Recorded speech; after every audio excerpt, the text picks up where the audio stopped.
Hamdan wa syukran lillah la haula wala quwata illa billah. Asyhadu an la ilaha illallah wahdahu la syarikalah wa asyhadu anna Muhammadan abduhu wa rasuluhu la nabiyya ba'da. Ilahi anta maksudi wa ridhoka matlubi atini mahabbataka wa ma'rifataka. Ihwah fillah jamaah Thariqah Qadriyah wa Naqsabandiyah Yayasan Cermin Hati Purwakarta. Malam ini adalah sesi ketiga ya Kang. Sesi ketiga kita untuk berbincang-bincang, ngopi santai di Saung Maarifat ini. Ngopi hitam. Dan alhamdulillah pada malam hari ini kita kedatangan bintang tamu. Bintang tamu Pak Haji Didik, Pengusaha muda. ya, kita akan berbincang dengan beliau. Jadi saya akan awali pertanyaan ke beliau dulu ya. Iya harus. Semua pertanyaan aja. Siap. Ditanya apa saya yang tanya? Tanya dulu. Jadi gini Pak Haji, selama ini kan Pak Haji saya khususnya kenal sebagai pengusaha, kemudian juga secara strata sosial juga oke. Kemudian secara syariat juga mengamalkan, kemudian juga dikenal oleh banyak kalangan. Nah, saya jadi penasaran kenapa tiba-tiba dalam tanda kutip Pak Haji pengen ikut Thariqah gitu. Kenapa Pak Haji? Ini cermin hati. Cermin hati. Ada apa dengan cermin hati? Iya, sebetulnya kan jadi gini Pak, dalam kehidupan ini itu sebetulnya kita itu oleh Allah itu diciptakan itu sebetulnya itu sama. Tapi kadang-kadang kita ini kenapa berbeda di dalam melakukan sesuatu.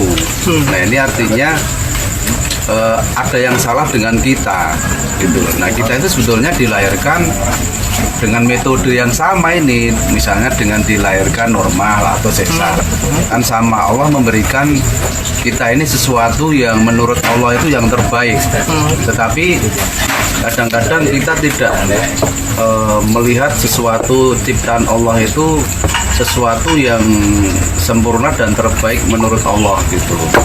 Nah ini hubungannya dengan apa yang kita bahas hari ini itu, kita ini juga sama, artinya kita dalam kehidupan ini mungkin masing-masing orang itu juga punya persoalan yang sama. Jadi semua punya persoalan sosial, persoalan ekonomi, kemudian persoalan pekerjaan atau persoalan keluarga gitu kan. Sebetulnya oleh Allah juga itu sudah diberikan jalan-jalan keluar bagaimana cara menyelesaikan permasalahan itu gitu. Tetapi kadang-kadang kita tidak mengikuti tuntunan yang diajarkan untuk menyelesaikan masalah tersebut. Nah terus keterkaitan dengan penyelesaian masalah itu sebetulnya kita lebih diselesaikannya itu dengan hati gitu loh Pak, dengan hati kita. Jadi ketika hati kita itu ditata dengan baik, terus kemudian kita lebih mendapatkan siraman-siraman rohani untuk hati, artinya di dalam keikutsertaan ataupun yang saya pelajari dari Thariqah ini, artinya kita lebih meningkatkan atau menaikkan kapasitas hati kita itu lebih sensitif Pak. Jadi kita lebih menganalisa sesuatu itu harus berpositif, selalu berpositif thinking, terus kemudian selalu kita itu berpikiran baik, kemudian membuat hati kita itu energi yang lebih baik lagi gitu. Nah ini saya tertarik dengan metode Thariqah itu karena memang banyak sekali perubahan yang saya alami Pak. Jadi ketika dulu saya mungkin artinya ketika menghadapi persoalan itu selalu saya lebih confident terhadap logika saya gitu. Tapi setelah dibimbing teman-teman, kemudian ada Ustadz, kemudian Bang Ngersa memberikan arahan, Jadi kita lebih menyerahkan segala sesuatu itu kepada Allah dulu. Kemudian, tetapi kan tidak semata-mata kita itu tidak semata-mata kita hanya secara lahiriah aja, tetapi kita itu harus benar-benar mengenal apa sih sebetulnya kita mengenal Allah itu di dalam kehidupan sehari-hari kita. Jadi ketika kehidupan sehari-hari kita ini kita ngakunya sholatnya punya Allah, tetapi sholatnya rajin, tetapi perilaku kita dan karakter kita ini tidak mencerminkan punya Allah. Iya, gitu loh. Oke, Pak Haji, jadi ini menarik. Jadi apa yang tadi Pak Haji paparkan, saya tangkap ada beberapa hal. Pertama adalah bahwa manusia dilahirkan dalam keadaan sama, dengan potensi yang sama, dengan yang ujian yang sama, hanya untuk penyelesaiannya kadang-kadang manusia berinovasi dengan merasa mampu. Nah, dengan kondisi seperti ini kemudian timbul pertentangan antara logika dan hati. Nah, di sini sangat menarik nih. Jadi pertama saya ingin mengatakan bahwa dengan hadirnya Pak Haji di sini, saya ingin sampaikan bahwa saya ingin membantah pendapat nih Kang Ustadz. Jadi selama ini ada pendapat di luar sana bahwa thariqah, bahwa tasawuf, bahwa zikir itu hanya untuk orang-orang kalangan pinggiran. Kemudian orang pinggiran, kemudian orang yang tidak tahu syariat, kemudian orang yang tidak intelek, kemudian juga orang yang tidak punya pergaulan atau bahkan orang yang malas hanya mengandalkan zikir. Nah, dengan hadirnya Pak Haji sebagai pengusaha, sebagai kaum intelek, kemudian juga sebagai yang sosialnya tinggi, kelas sosialnya tinggi, ini terbantahkan semua bahwa zikir itu bukan cuma untuk orang-orang yang rendahan lah. Justru zikir ini mengangkat derajat seseorang ke makom yang lebih tinggi ya. Seperti itu yang pertama. Kemudian Kang Ustadz, ini saya melihat ada sebuah realitas di tengah-tengah kita nih, bahwa sekarang ini seperti Pak Haji salah satu contohnya, itu ada ketertarikan untuk belajar zikir dari kalangan intelektual dan kalangan orang-orang yang di luar sana. Nah, ini menurut Kang Ustadz, apakah ini sebuah kebetulan, sebuah tren, atau ada sebuah keinginan yang seperti Kang Ustadz, ada sebuah kebutuhan manusia untuk kembali ke fitrahnya untuk tenang? Itu bagaimana Ustaz? Saya melihat begini, ada ungkapan bahwa tidak ada yang kebetulan di dunia ini. Setuju. Semuanya terencanakan. Yeah. Kalau kita menganggap ada yang kebetulan, maka yakinlah itu sudah direncanakan. Kebetulan yang direncanakan. Itu Presiden Amerika yang bilang seperti itu, Franklin Roosevelt yang bilang seperti itu. Nah, artinya apa? Dalam tadi kalau bicara segmentasi zikir, zikir ini kan nggak ada segmennya sebetulnya. Semua sama di hadapan zikir, yang berarti simbol semua sama di hadapan Allah. Nah, artinya sama di sini. Ya semua memang harus mengenal Allah, baik itu kalangan awam, baik itu kalangan intelektual, baik itu kalangan profesional, semua kalangan. Nah, sehingga dalam metodenya pun harus dilakukan. Selama ini kan yang repotnya kita ibadah itu selalu menggambarkan Allah ini sebagai sosok, sebagai sesuatu. Nah, ini kan kekeliruan yang harus diluruskan, dan ini bercandanya kebangetan ini. Nah, kalau seperti itu maka kriterianya harus diubah dengan tata cara yang sama. Kalau tadi Pak Haji mengatakan bahwa kenapa yang kita lakukan ini berbeda, karena pijakan rasanya berbeda. harusnya kan pijakan rasanya sama. Ada yang dikasih gula tapi merasakan garam. Nah gitu, harusnya pijakan rasanya sama. Kalau bicara dalil misalkan ta'alau ila kalimatin sawa, kemarilah ke dalam semboyan yang sama. Semboyan itu kan semboyan la ilaha illallah. Semboyan itu kan spirit. Jadi semboyan itu balik lagi bukan tulisan, bukan bahasa, tetapi spirit atau semangat. Ruhnya. Maka yang harus dipersepsikan secara sama oleh hati kita, itu hati harus mengalami rasa yang sama hasil dari ibadah. Harus mengalami rasa yang sama hasil dari ibadah. Jadi ada potensi awalnya beda. Memang berbeda dengan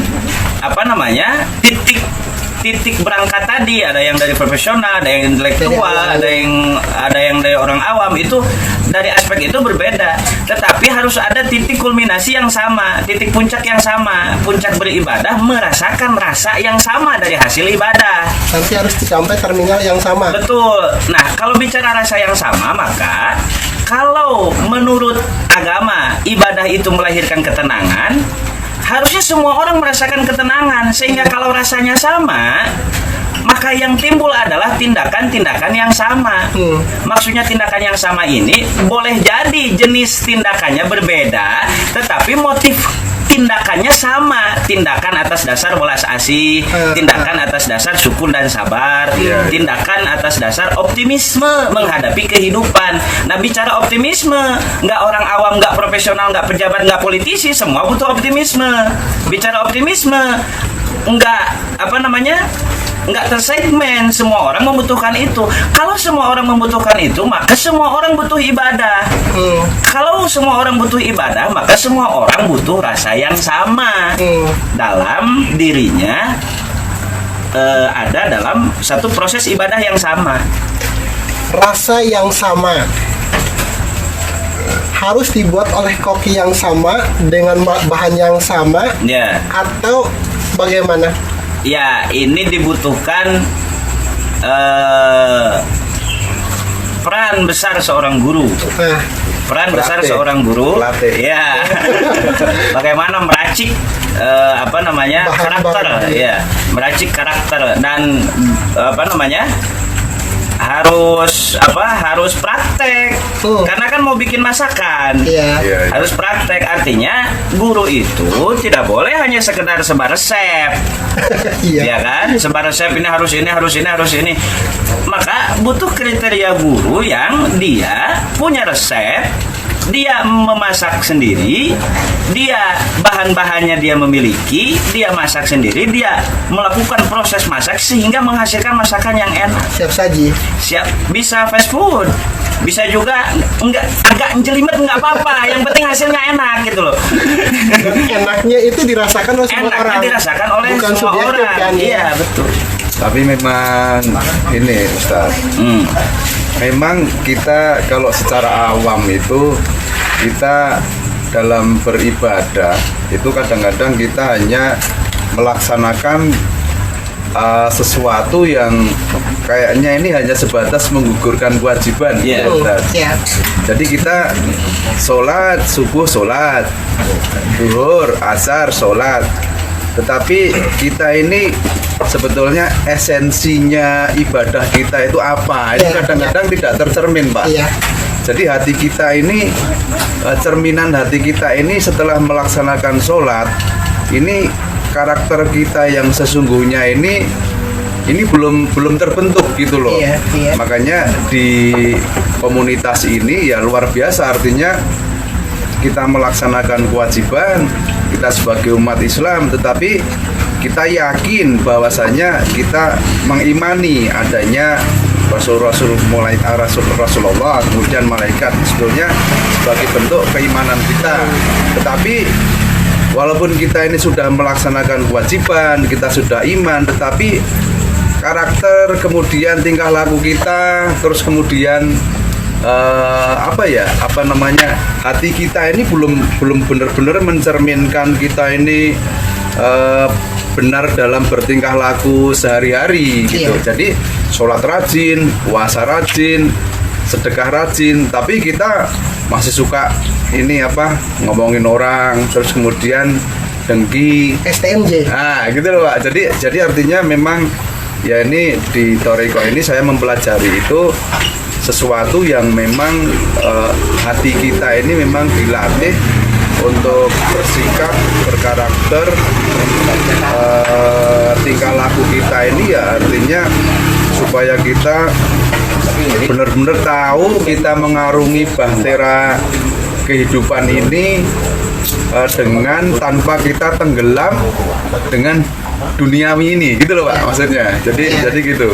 Iya, Luar biasa itu sih Jadi sebetulnya. itu Kang Ya, Ustaz. menarik tadi yang disampaikan Pak Haji bahwa ibadah itu tidak boleh hanya sekedar untuk menggugurkan kewajiban. Iya. Tetapi yang terpenting sesungguhnya dari proses ibadah itu adalah peningkatan kualitas rohani, peningkatan iya, kualitas hati. Iya, yang iya. tadinya dalam kehidupan sering berkeluh kesah, timbul tenggelam saat ada proses ibadah, kemudian rohani atau hati ini menjadi kuat. Kan seharusnya begitu, karena kehadiran agama itu harus dirasakan oleh penganut. Betul. Jadi agama itu bukan simbol ya. Agama bukan simbol gerakan secara fisik, tetapi agama adalah bagaimana cara mengubah rohani dari tadinya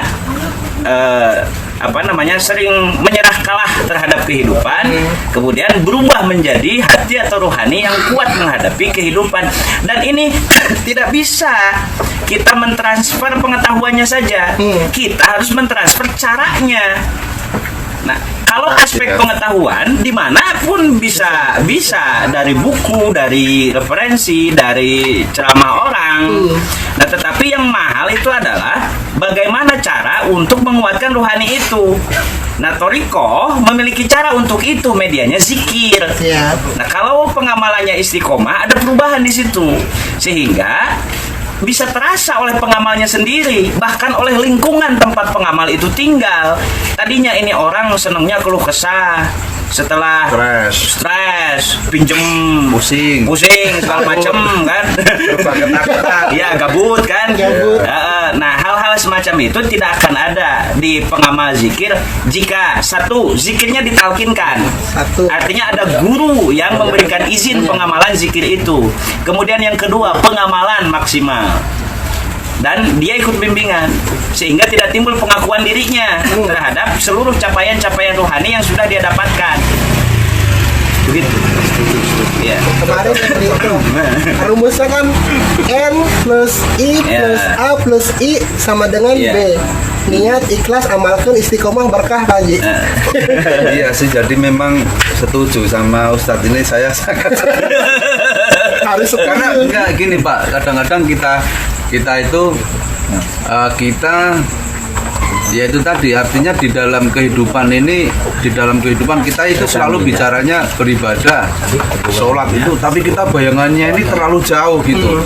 Kita sholat biar masuk surga, kita biar nanti jauhkan dari api neraka, tapi sebetulnya kita bicaranya ini yang realistis sekarang yang kita hadapi. Artinya ketika kita ini bisa berbuat baik kepada orang, kemudian kita membantu sesama, kemudian kita bertingkah laku baik kepada hablum minannas, orang-orang di sekitar kita, ya kita merasakan surga yang sekarang ini kita rasakan gitu.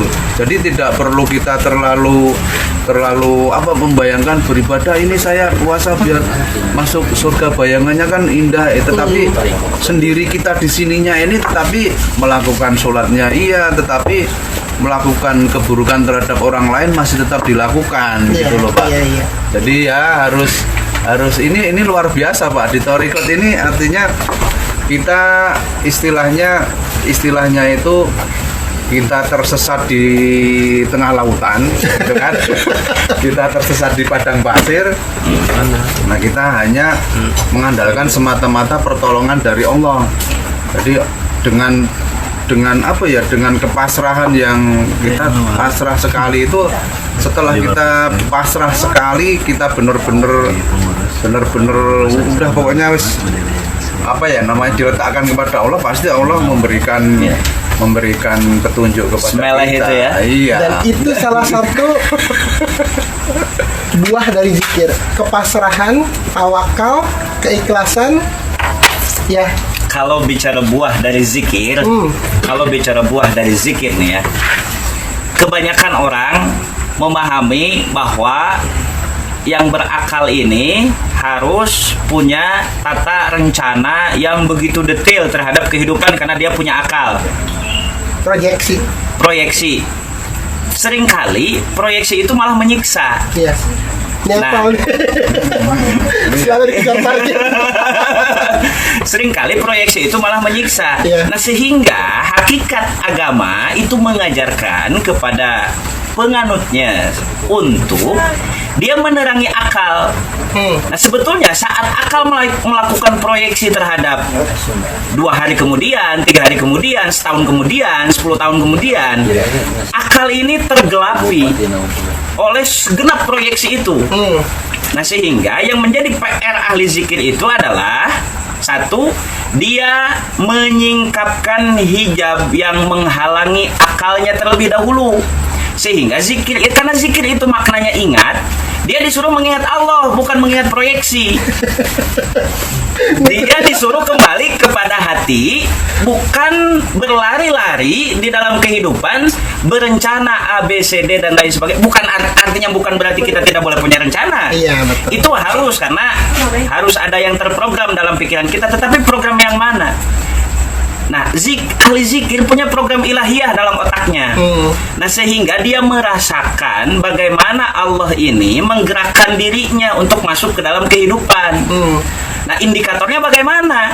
Indikatornya, kalau ketenangan itu mampu merasuki pikirannya, dia bersama Allah. Kalau rasa sabar memasuki pikirannya, dia bersama Allah. Tetapi kalau kegamangan memasuki pikirannya, dia belum berzikir yang sesungguhnya. Cuman lisan aja. Ya. Jadi kita boleh buat proyeksi, buat perencanaan, tapi karena kita yang buat, kita yang harus mengendalikan Proyeksi itu kan, bukan kita yang dikendalikan proyeksi itu. Nah, itu hanya bisa dengan Zikir. Karena tadi menyingkapkan Hijab. Jadi zikir itu artinya menarik kita kepada kesadaran di sini, hari ini, dan saat ini ya, bersama Allah. Ya. Jadi apapun yang kita proyeksikan, apapun yang kita rencanakan, itu dalam koridor kendali kita. Bukan kita kemudian didikte oleh target. Kadang-kadang gini Pak, kita itu juga di dalam berzikir itu kita ini zikir supaya saya naik jabatan. Nah, saya zikir supaya saya proyek goal supaya saya banyak banyak harta misalnya, supaya kaya. Nah, artinya zikirnya kita ini sudah zikir yang bukan syirik, tapi zikirnya ini kita tidak pasrah, tidak melatih hati kita untuk pasrah kepada Allah gitu. Makanya di zikir ini di sini dilatih caranya zikir seperti ini, kemudian caranya menata hati seperti ini. Nah, ini tujuannya zikir ini juga kita harus paham juga ya. Betul. Nah, sehingga asas atau dasar dari zikir itu likulli syai'in siqalah wa siqalatul qalbi zikrullah, kan gitu. Setiap perkara punya pembersih. Lantai pembersihnya kain pel, halaman pembersihnya sapu, hati dan pikiran pembersihnya zikrullah, ingat kepada Allah. Nah, jadi yang tadi itu pernyataan itu andai pun di awalnya ada, kalau konsisten itu bisa mengikis itu, membersihkan maksud dan tujuan itu. Nah, di awal kita meletakkan maksud dan tujuan yang berupa tujuan jasadiah muatan tadi, karena ginilah, kalau kita larinya sambil manggul beban padi 1 kintal, itu larinya pasti susah, lambat dan pasti nggak nyampe, capek duluan. Nah, sehingga yang dibutuhkan kalau orang pengen lari cepat adalah seluruh muatan beban dirinya dia letakkan, baru dia lari. Nah, begitupun dalam zikir. Dalam zikir dibutuhkan bagaimana niat ini di awal itu nggak pengen apa-apa, pengen ingat Allah aja, pengen ngabdi aja, ibadah aja, sehingga dia larinya cepat. Nah, kecepatan dia berlari itu dapat terlihat dari perubahan sikapnya dalam kehidupan sehari-hari. Kalau sikap dia berubah, berarti benar dia berniat ibadah itu karena Allah. Kalaulah kita katakan karena Allah, begitu ya. Kalau tidak ada perubahan sikap di dalam kehidupan, itu berarti muatan-muatan tadi belum terpenuhi dalam hidupnya. Saya zikir kok ini proyek banyak yang dicoret. Ya, jadi seperti itu ya. Kalau kita tidak ada muatan, kalau kita tidak punya apa-apa niatnya, kalaupun nanti dapat apa-apa itu adalah bonus. Tapi bukan di awal kemudian kita menetapkan harus dapat proyek, harus naik jabatan dan lain sebagainya. Justru itu yang kemudian membebani zikir kita, yang pada gilirannya zikirnya nggak nyampe nyalahin zikir gitu. Saya udah zikir nggak dapat apa-apa gitu. Kan itu banyak di kalangan bahkan pengamal zikir tuh banyak yang merasa kecewa dalam tanda kutip, sudah mengamalkan zikir malah nggak dapat apa-apa. Bahkan ada yang kadang-kadang digrounding dulu tadinya lagi enak-enak, lagi tajir, lagi enak, tiba-tiba dihabisin dulu karena mungkin di situ ada detox ya, ada perlu detox. Nah, seperti itulah indahnya zikir. Betul. Jadi mudah-mudahan dengan kehadiran Pak Haji di sini nih menjadi motivasi kepada banyak orang, wabil khusus kepada jamaah, kepada ikhwan yang sudah mendapatkan talqin zikir, bahwa zikir itu yang diberikan atau diijazah oleh pengusaha ini sesuatu yang luar biasa. Bukan hal yang asal-asalan, bukan hal yang murahan, tapi adalah sesuatu mutiara yang jika kita kemas itu akan bisa menjadi value bagi kita dalam hal apapun. Nah, value, nilai. Nilai ya. Jadi orang berzikir pasti dia bernilai, dia bervalue. Nah, melalui nilai yang dia dapat dari pijakan basis nilai itu, dia berbuat di dalam kehidupan. Gitu. Kalau jadi kan salah satu muatan zikir tanpa kita punya beban tadi, artinya kan dengan zikir itu mengingat Allah itu artinya juga kan pengalaman saya, artinya itu menumbuhkan energi yang benar-benar dahsyat, Pak. Energi yang dahsyat ini akhirnya mempengaruhi tindakan kita. Jadi setelah kita berzikir, kemudian tidak ada lah kita motivasi apapun kecuali dzikrullah. Jadi setelah energi kita ini positif, otomatis di kita ini positif dan selalu misalnya ada masalah, kita selalu lebih besar dari masalah itu. Gitu.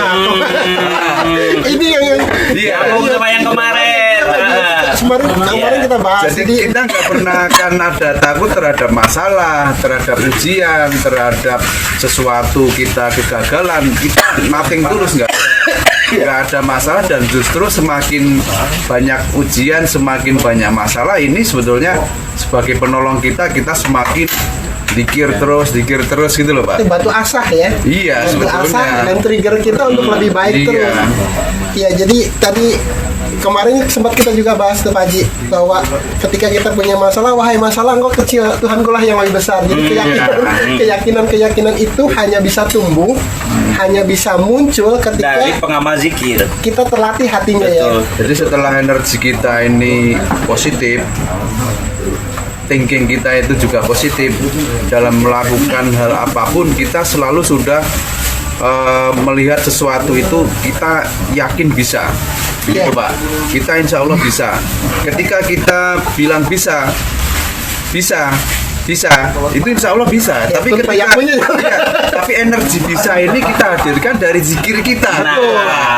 Tidak semata-mata terbentuk sendiri ya. Tapi ada latihan, ada riado yang kemudian memunculkan keyakinan itu, keyakinan bahwa kita bisa, kita mampu karena kita punya Allah. Itu emang energi zikir itu luar biasa, apalagi kan kita dikirnya ini benar-benar ilmu tingkat tinggi nih Pak, Thariqah ini. Jadi ini produk langit yang tidak semua kita ini memahami. Tidak semua kita ini mengerti atas produk ini Pak, tetapi kita sangat bersyukur diketemukan dengan artinya dengan pangersa, dengan guru, dengan ustadz-ustadz yang kita bisa ikut, artinya bisa dibimbing secara langsung, tetapi di dalam proses kehidupan ini kita ini juga bisa langsung praktekkan Pak. Kita praktekkan, oh ini saya salah, sebetulnya sudah terjawab semua di dalam Thariqah ini gitu. Menarik, Kang Ustadz. Produk langit. Produk langit. Sekarang ini produk tugas langit. kita adalah bagaimana membumikan produk langit Nah, ini. Gitu. iya. Kita menggroundedkan ini bagaimana? Grounded. Nah, benar. Produk langit ya. Iya. Jadi kan apa yang kita lakukan itu agar nilai-nilai yang selama ini dianggap tinggi, Atas langit. Thariqah ini tinggi, tasawuf ini tinggi, memang tinggi. Kalau nggak pakai pesawat terbang nggak bisa terbang. Iya. Memang dalam. Kalau nggak pakai kapal selam, Nggak bisa nyelam. nggak bisa nyelam, malah mati tenggelam kan. Artinya kalau mau ke tempat yang tinggi, mbok ya pakai pesawat terbang, pakai zikir yang ditalkinkan lah. Iya. Kalau mau nyelam, ya pakai kapal selam, Iya. pakai zikir yang ditalkinkan lah, biar nggak mati saat meninggi, juga kita nggak tenggelam saat ada di laut. Dan itulah salah satu fungsi zikir, stabilitas Stabilitas diri. dan stabilitas temperatur keimanan. Makanya jadidu imanakum bikasroti la ilaha illallah. Perbaharuilah Iman kalian. keimanan kita, tingkat keyakinan kita, tingkat kepercayaan kita kepada Allah dengan banyak-banyak berzikir la ilaha illallah. Nah, ini juga menarik. Seperti yang kita bicarakan kemarin Kang Ustadz. Ada orang yang misalkan, saya udah zikir baca la ilaha illallah 1000 sehari tapi nggak berbekas gitu. Ya. Itu letak kesalahannya di mana? Nah itu tadi ada muatan. Muatannya ya. Jadi zikir 1000 itu karena pengen sesuatu Iya. atau karena takut sesuatu, bukan karena Allah. Iya, pengen nyandung nggak nyandung kan gitu. Kayaknya kemarin ada yang WA seperti itu. Terus takut-takut. Tingkat kepasrahan kita itu kurang dan tingkat keyakinan kita itu juga kurang Pak. Karena ketidakyakinan kemudian berakibat pada kurangnya kepasrahan. Nah, apa yang disampaikan oleh Pak Haji ini kemarin kita bahas bahwa kalau ada motor rusak, ya yakin dan pasrahlah kepada bengkel. Jangan ngoprek sendiri. Jangan ngoprek sendiri karena nggak bisa kan. Nah, kalau motornya udah selesai, baru ambil dari bengkel. Kalau masalahnya kita ngambil solusi gitu loh sebetulnya kan, bukan ngambil masalah, bukan ngambil persoalan. Yang tadi di awal Pak Haji dijelaskan, sebenarnya masalahnya sama, tapi ngambil tindakannya berbeda. Pura-pura bisa. Padahal kalau udah keserahkan ke bengkel udah terjamin tuh pasti bener, dalam tanda kutip pasti bener. Tapi ketika kita coba ngoprek sendiri, prosentase kebenarannya itu 50-50, bahkan lebih cenderung tambah rusak gitu kan ya. Itu juga kalau zikir ini artinya ini benar-benar kita ini harus benar-benar didawamkan dan diamalkan di kehidupan sehari-hari itu sebagai produk yang nyata gitu Pak. Tetapi kan ya yang sudah ditalkinkan pun kadang-kadang kan aku udah ditalkin misalnya seperti itu, tetapi di dalam kehidupan itu tidak mencerminkan hatinya itu kita itu sudah ditalkin. Mestinya kan kita bisa membawa perubahan terhadap sikap dan tingkah laku kita sehari-hari. Misalnya ya itu tadi ya, yang penting dengan hubungan dengan teman, dengan saudara, kita tidak hati kita tidak dikotori dengan hal-hal yang negatif. Nah itu lebih ke arah itu juga, itu perlu Iya, juga itu harus kita implementasikan. Jadi aplikasi nilai zikir itu dalam kehidupan sehari-hari bukan cuma sebatas lagi riadoh, Betul. tapi tanpa pembuktian gitu ya. Dan begini, ada kecenderungan ada energi yang otomatis hidup. Jadi begini, ibaratnya riadoh itu ngecas handphone. Nah, handphone kalau udah penuh nggak disuruh pun kita pakai kan, Iya. karena udah penuh kan. Nah, hasil riadoh, hasil latihan, hasil zikir lah, nggak disuruh pun pasti automatically itu dia akan aktif dengan sendirinya. Iya. Asalkan tadi dalam pengamalannya mbok ya jangan ada muatan apapun. Untuk mengaktifkan itu kita butuh berserah dan beryakin diri. Kayak tadi pagi ini penuh, kosong. Tahu-tahu Jadi karena ya itu tingkat kepasrahan kita ya udah, charger nggak ke bawah kan. oh mati aja. Tapi kan artinya sebetulnya pertolongan Allah itu pasti tidak akan pernah terlambat. Iya. Ketika kita itu sudah yakin, kita udah yakin bahwa pertolongan Allah itu bakal hadir gitu. Tapi untuk membuat yakin itu kan ya perlu dilatih itu tadi, Iya. Pak. Jadi pertolongan Allah, benar juga nih kan. Pertolongan Allah itu tidak lebih cepat, tidak lebih lama, tapi datang pada saat yang tepat. Pas pada waktunya. Selalu pas kan. Nah itu yang juga perlu latihan ya. Kadang-kadang kita tuh tadi sempat ngobrol dengan pemirsa. Kadang-kadang kita tuh ngedikte Allah. Iya. Pengennya kita dapat banyak, pengennya cepat, pengennya Minta ini dikasih. minta ini segala macam ya. Seolah-olah kita yang apa ya, yang ngedikte Allah Iya. itu gitu. Nah, Padahal Allah nggak sebercanda itu. Allah tidak sebercanda itu. Tadi lanjut itu kan, membumikan produk langit. Nah ini luar biasa nih, membumikan produk langit ya. Sederhananya begini, karena agama dianggap sebagai produk langit, sebenarnya produk langit itu produk tafakur. Produk tafakur, kerja-kerja pemikiran itu agama. Kerja-kerja inovasi itu agama. Nah, bagaimana membumikan itu? Membumikan itu adalah dengan mentransformasikan atau memindahkan aspek-aspek positif hasil tafakur itu menjadi sebuah interaksi kita dengan sesama. Iya. Itu dibumikan. Iya. Itu dibumikan. Nah, la ilaha illallah misalkan lahir dari kontemplasi Nabi. Tafakur Nabi di Gua Hiro, kan begitu ya. Beliau dapat wahyu, kemudian tersebarlah kepada kita selaku umatnya, begitu ya. Nah, Nabi berhasil membumikan produk langit itu melalui tata perilaku yang beliau tunjukkan kepada umat. Kita sebagai umatnya cukup menjadikan beliau sebagai uswah atau contoh bahwa beliau juga dari memperbaiki pikiran tentang kehidupan, dia melihat kejahiliahan bangsa Arab pada saat itu, kemudian dia bertafakur di Gua Hiro, dia sejenak tidak berbaur, sejenak ya, tidak bergaulnya itu sejenak, bukan selamanya tidak bergaul. Sejenak beliau tidak bergaul dengan sesamanya. Dari hasil tafakur itu muncul paham-paham ilahiyah, muncul pemikiran-pemikiran inovasi untuk mengubah umat.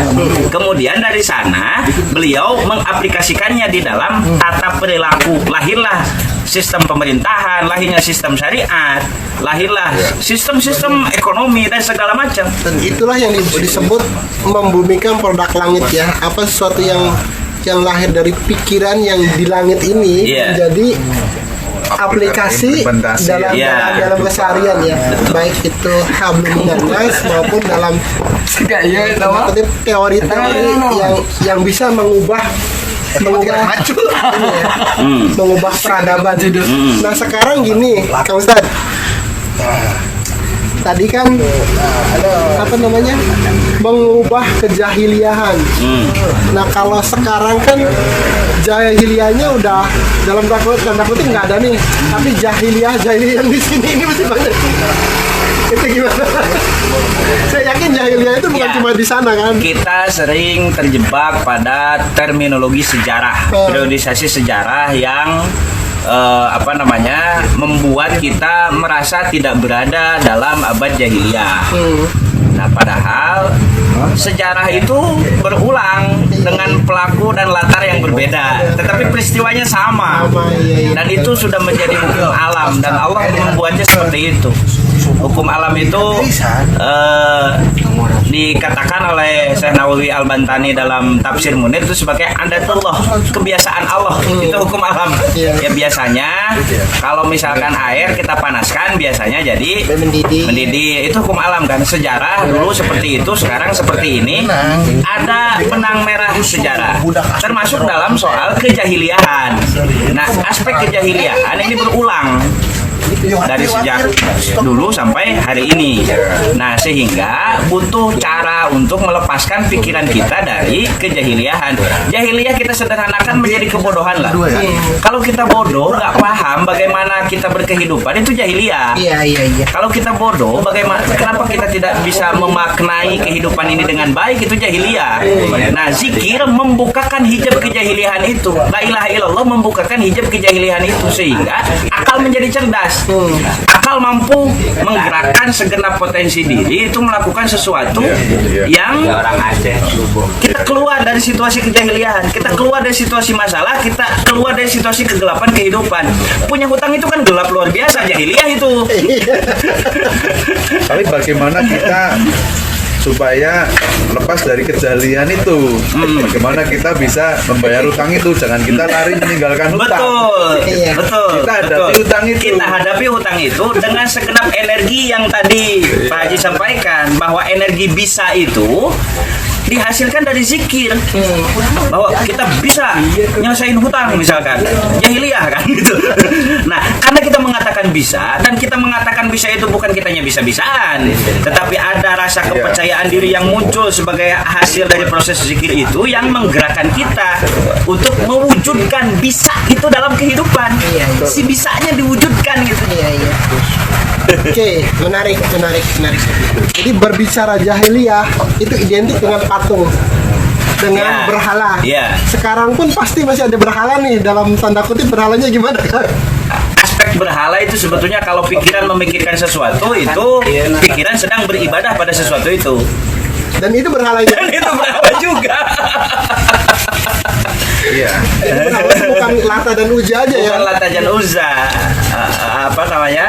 Lata itu kan secara simbolik itu bentuk feminis dari lafaz Allah, itu Lata. Jadi Allah itu maskulin bentuknya, muzakkar kalau bilang. Lata ini feminimnya. Jadi Uzza itu bentuk feminim dari Aziz, Al-Aziz. Jadi sesungguhnya sejak dulu secara kepercayaan ada sifat yang disembah oleh kaum jahiliyah. Tetapi sifat itu tidak terlahir menjadi tata perilaku. Bagaimana Al-Aziz yang mulia, yang dipuja oleh mereka, Al-Aziz yang mulia disimbolkan dengan roti misalkan, dan rotinya dimakan bersama-sama misalkan. Kemudian mengapa kemudian yang mulia ini yang disembah tetapi anak-anak perempuan dikubur misalkan? Kan tidak sejalan, tidak tegak lurus itu dengan nilai yang dianut lah katakanlah oleh mereka. Nah, Kanjeng Nabi Muhammad meluruskan ini, bahwa aspek langit yang tadi segala pikiran inovatif, karena bangsa Arab saat itu juga ahli sastra banyak, ahli arsitektur banyak, tapi kenapa kemudian disebut jahiliyah? Karena tidak mampu menerjemahkan aspek-aspek yang bersifat sifat itu menjadi tata perilaku. Bicara welas asih itu kan bicara sifat, tapi kalau belum ada perilakunya di dalam kehidupan itu gagal total welas asihnya. Bicara pendidikan karakter itu kan bicara sifat. Kalau belum ada sifat baik di dalam kehidupan yang tercipta menjadi tata perilaku, itu omong kosong pendidikan karakternya. Teori aja. Teori aja. Cuman hanya di lips only Iya. gitu. Iya. Lip service. Ya, servis tidak di dalam kehidupan. Jadi sebenarnya keyakinan itu sudah ada tapi tempatnya salah dan aplikasinya salah. Betul, betul. Baik, Pak Haji gimana? Mau lanjut? Masih sangat ini sangat menarik sebenarnya. Berapa? Jadi oke, sengaja kita tahan karena malam minggu insya Allah kita akan Kita lanjutkan. Amin. Ya. ya. Ya. Ikhwah filah, demikian tadi bincang-bincang kami dengan Pak Haji Didik. Satu lagi yang ingin saya sampaikan bahwa zikir itu adalah tidak ada segmentasi. Zikir adalah mutlak kebutuhan kita semua. Siapapun kita, apapun pangkat kita, apapun strata sosial kita, berapapun tingkat intelektual kita, zikir adalah mutlak kita perlukan. Jadi para pengamal zikir, ikhwah, filah, jamaah zikir cermin hati tidak perlu berkecil hati, tidak perlu minder bahwa kalau kemudian orang memandang sebelah mata terhadap zikir itu adalah kesalahan. Kita yakin bahwa justru dengan zikir inilah value kita, makom kita akan naik. Itu saja yang dapat kami sampaikan. Mudah-mudahan dalam kesempatan lain kita akan berbicara lebih banyak mengenai zikir. Terima kasih Pak Haji Didik atas waktunya, Kang Ustaz. Siap. Billahi taufiq wal hidayah. Wassalamualaikum warahmatullahi wabarakatuh. Waalaikumsalam.